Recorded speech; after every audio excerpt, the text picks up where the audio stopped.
Em nome do Pai, do Filho e do Espírito Santo. Amém.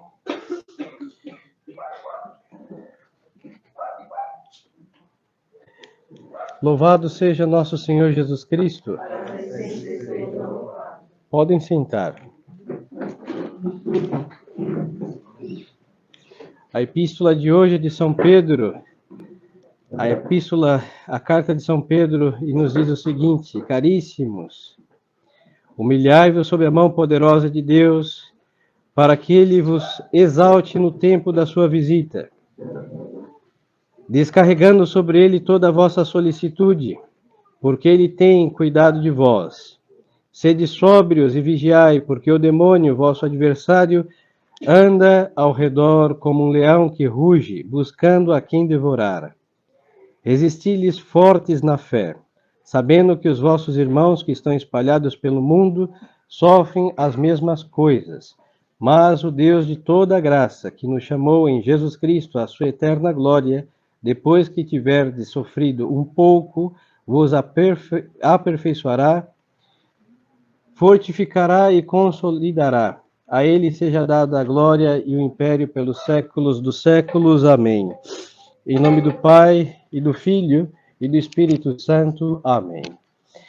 Estimadas almas, nós estamos no terceiro domingo depois de Pentecostes, mas é um domingo de cor branca, porque estamos na oitava do Sagrado Coração de Jesus.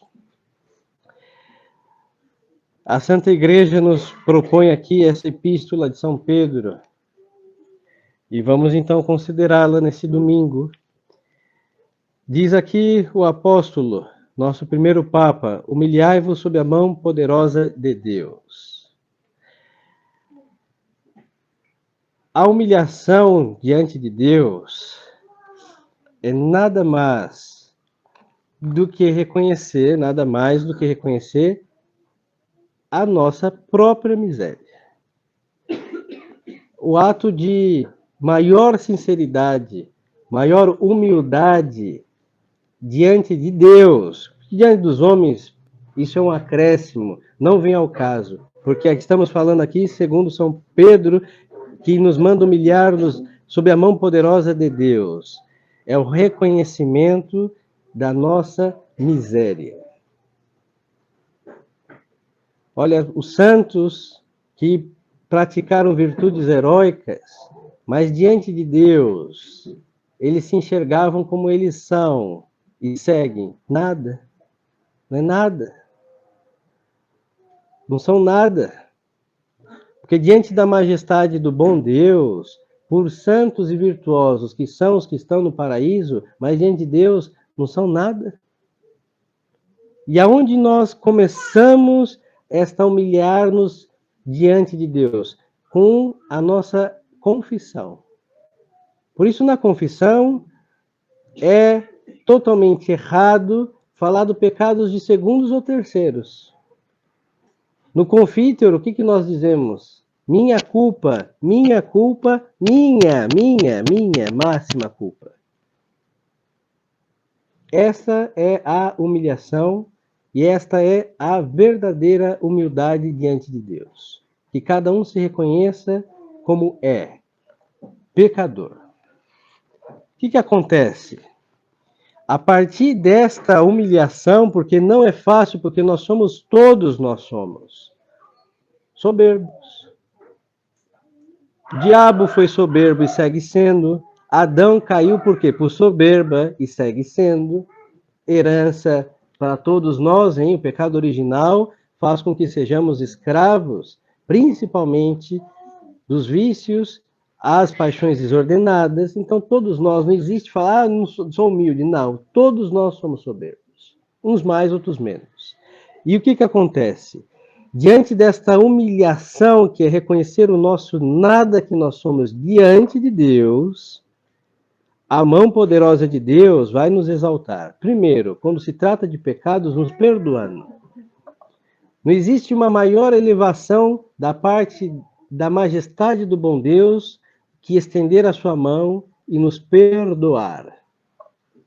Isso é maravilhoso, hein? É verdade que a ofensa é uma desgraça, É uma arrogância nossa nos levantar contra a majestade de Deus, desobedecendo. Isso é verdade. Mas quando Deus levanta a sua mão para dizer o quê? Eu te perdoo dos teus pecados. Estas palavras que ouvimos na confissão, e quem diz é Deus, é de tal onipotência, vai dizer aí São Tomás, como ressuscitar um morto. A mesma onipotência de Deus que ressuscita Lázaro, fedido, no sepulcro 3 dias, é a mesma que nos arranca do estado de pecado. Porque, em definitiva, a minha culpa e minha máxima culpa só nos leva para o fundo do abismo, seja do inferno, seja das demais consequências dos nossos pecados, porque o pecado nunca fez bem e nunca foi bom para ninguém, nunca será. E nós sabemos disso. E quando Deus nos arranca dali, do abismo, e nos perdoa, é a onipotência tal qual que Ele usou para criar os céus, que Ele usou para ressuscitar os mortos que Ele ressuscitou. E esta, senhores, é a humildade que nos apresentamos diante de Deus conforme a realidade que estamos ali naquele momento. E aqui, hein, nós somos católicos, graças a Deus. Esta é a sanidade espiritual que nós temos e, por desgraça, um herege, um cismático não tem. Nós saímos do confessionário e nós temos, obedecendo os requisitos de uma confissão, os senhores sabem, nós saímos com a certeza de que Deus nos perdoou. E esta paz de consciência não é uma anestesia, não é uma certeza, junto com a graça de Deus, que nos impele a vencer-nos, a extirpar os vícios e a dominar as paixões, com a força de Deus. Agora, se eu me ajoelho no pé da cama, como muitos dizem, e me confesso diretamente com Deus, mesmo tentando me enganar, eu não vou ter a certeza que Deus me perdoou. Não vou, porque eu tenho tudo para não ser perdoado nessa disposição, porque estou pulando um sacramento que o Deus, próprio Deus instituiu. Ele perdoa, hein? Sinceramente, do coração contrito, mas no meio da guerra não tem um padre ali, levei um tiro, Senhor, tenha piedade de mim, Deus vai lhe perdoar, vai me perdoar.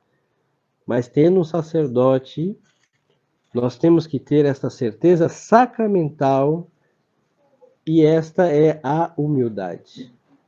Por isso, quer papa, quer criança a partir do uso da razão, quer santo ou quer pecador, enquanto viva, tem que se confessar.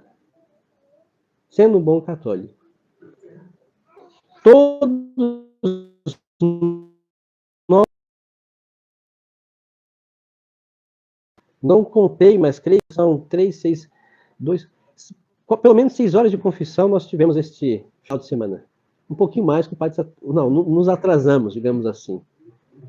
E estamos aqui para isso, porque a graça supõe a destruição do pecado. E a realidade nossa é que somos pecadores. E quando vamos aí vencer? Reconhecendo a nossa mazela, humilhando-nos sob a mão poderosa de Deus, e esta humilhação sincera, pessoal, necessária, se chama confissão sacramental. O padre tem que se confessar, os santos se confessaram, todos temos que confessar. E graças a Deus, às vezes tem almas que não têm pecados graves. Perfeito, mas tem alguma coisa do passado e alguma mazela do presente, venial, suficiente para se confessar. E nós não podemos nos cansar de fazer este ato de humildade, porque enquanto estivermos aqui neste vale de lágrimas, o perigo de contagiar-nos com lamaçal é muito grande. E qual é o sacramento que nos deixa lavados? A confissão. Aí vamos à epístola lá de São João. O que diz o apóstolo? Se confessamos os nossos pecados, Deus é fiel e justo para nos perdoar e purificar de toda maldade. Primeira epístola de São João. Deus perdoa porque Ele é fiel e justo. Ele prometeu, se confessamos nossos pecados, temos o perdão de Deus. Perdoa. E depois purifica. Porque o pecado é uma coisa que deixa uma nódoa lá na nossa vontade, na nossa inteligência. É como uma lesma venenosa que passou e deixou o seu rastro nojento e venenoso. E Deus nos purifica. Então saímos de uma confissão bem feita, perdoados e purificados. Mas temos que começar pelo qual ato de humildade? Reconhecendo a nossa própria mazela, o nosso próprio desatino, nossa própria malícia e as nossas próprias fragilidades. Eu, pecador, me confesso a Deus Todo-Poderoso. Não é o pecado de fulano, de cicrano, não importa. É nossa alma delinquente e o Deus onipotente que está ali para nos ouvir e perdoar. Segue o apóstolo dizendo: então humilhai-vos sob a mão poderosa de Deus, para que ele vos exalte no tempo da sua visita, descarregando sobre ele toda a vossa solicitude, porque ele tem cuidado de vós. Então vamos aqui a uma outra consideração. Nosso bom Deus, Ele cuida de nós, Ele cuida tanto dos virtuosos como dos pecadores. Porque o coração de Deus, o coração de Jesus não é como o nosso. Nós tratamos bem aos que nos querem bem ou nos tratam bem, e nós tratamos pessimamente aqueles que nós não gostamos ou queremos o mal. É assim que o coração humano, que não funciona bem, faz. É o espírito humano. Não vamos nem colocar o diabo no meio disso, hein? Não precisamos desta influência para obrar desse jeito. O espírito humano é suficiente. Agora, Deus não faz isso. O próprio nosso Senhor, nosso Deus, Jesus Cristo, disse o quê? Que Deus faz nascer o sol aos bons e aos maus. E é verdade. Deus dá vida aos bons e aos maus. Não é porque alguém se tornou mal, Deus estralou o dedo, deu um infarto, a pessoa morreu. Não é assim que funciona. Deus tem paciência com os bons e com os maus. Referente a ele, os rebeldes que se levantam contra a sua divina majestade.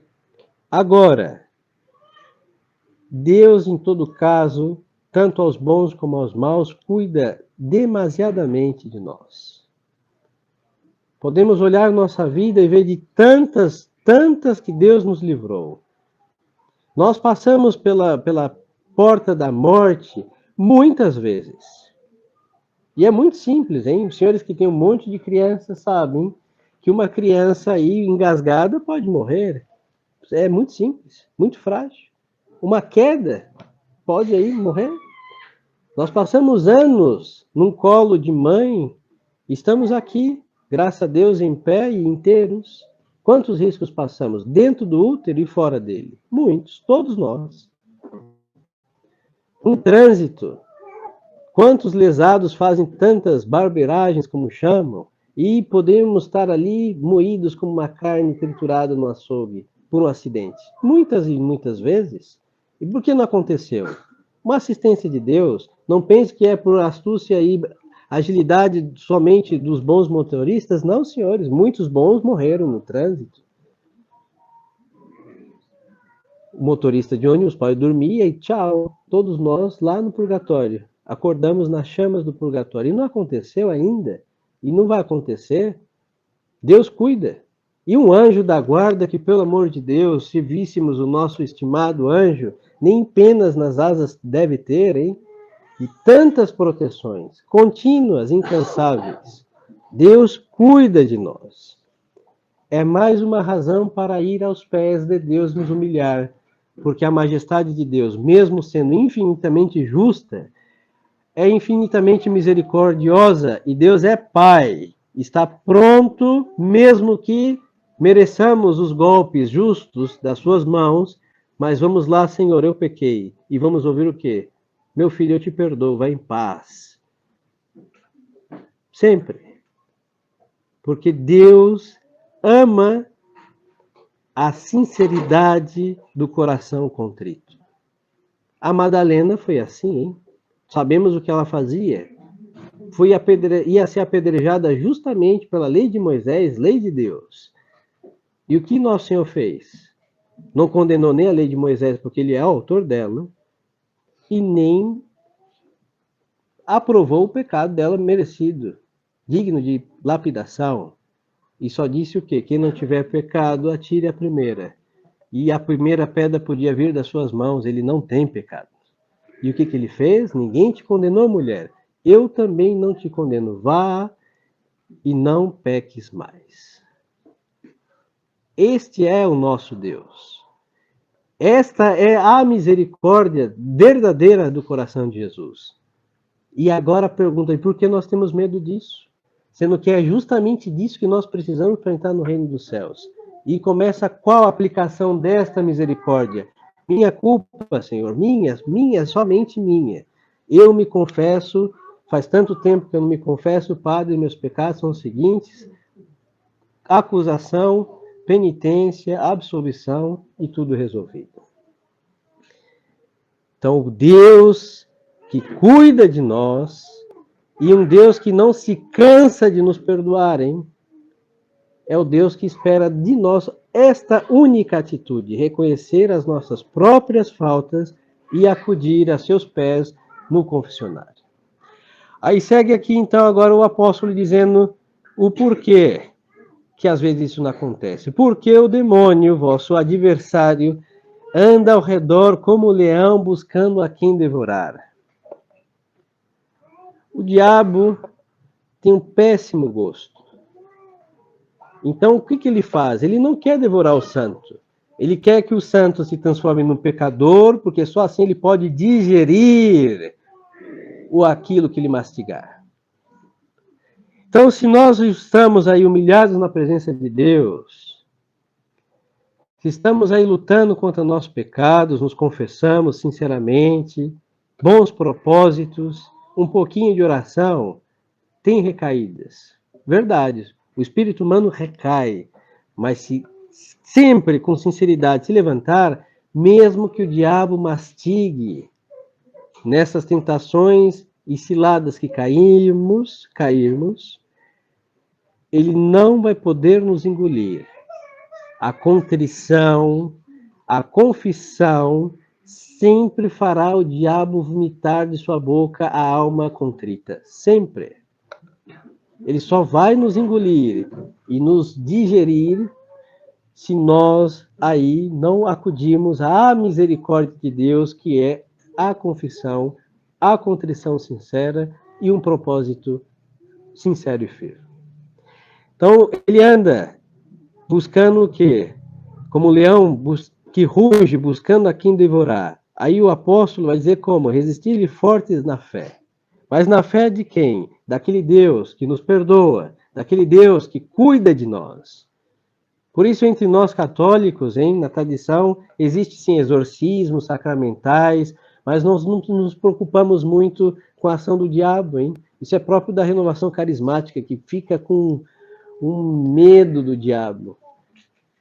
Nós não devemos ter medo dele e tampouco ficar buscando, porque a maior possessão diabólica, a maior liberdade que podemos dar ao diabo é o pecado. Tanto que os exorcistas falam que uma confissão bem feita é mais do que um exorcismo. De fato. De fato. Sem desmerecer o exorcismo, hein? É um rito da igreja. Mas muitas das mazelas do infeliz espírito acabam com uma confissão sincera. Por quê? O diabo é o pai da soberba. Na confissão, querendo ou não, todos fazem um ato de humilhação, como lhes dizia há pouco. E o diabo detesta a humildade. Os senhores vão ver, hein? Vamos transitar agora na religião dos outros. O budismo tem jejum. O protestantismo tem orações, tem Bíblia. O hinduísmo tem velas e cantos e muitas coisas exuberantes. Mas fora da nossa fé, ninguém venera a humildade. Porque o diabo, ele não come, hein? Cantar, ele pode cantar, e sem se cansar, ele era do coro lá das alturas, hein? O mestre da Orquestra Sinfônica Angélica.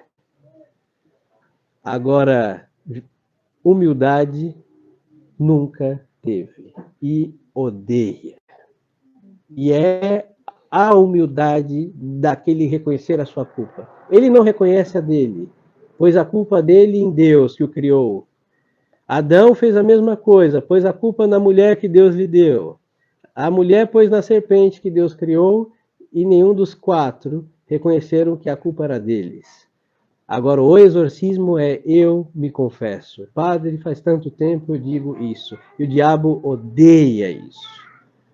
Ele pode resistir até a água benta, mas a uma confissão ele não tem como resistir. Vai embora. É o exorcismo dos exorcismos. Assim que resistir-lhe fortes na fé no bom Deus, que nos perdoa, que cuida de nós, que dá tempo, ninguém vai morrer sem ter tido tempo de confessar, de se emendar, de praticar a virtude, de rezar, para morrer maduro segundo o critério de Deus. E aí o apóstolo vai dar um consolo, olha, sabendo que os vossos irmãos que estão espalhados pelo mundo sofrem as mesmas coisas. Ou seja, que não é uma investida do diabo sobre mim. Não é que o diabo teve uma predileção sobre fulano ou beltrano. Não. Ele atenta a todos aqueles que querem servir a Deus. Mas nós temos o poder da graça, junto com arrependimento sincero, de resistir ao infeliz e de vencer ao diabo. Como? Confessando.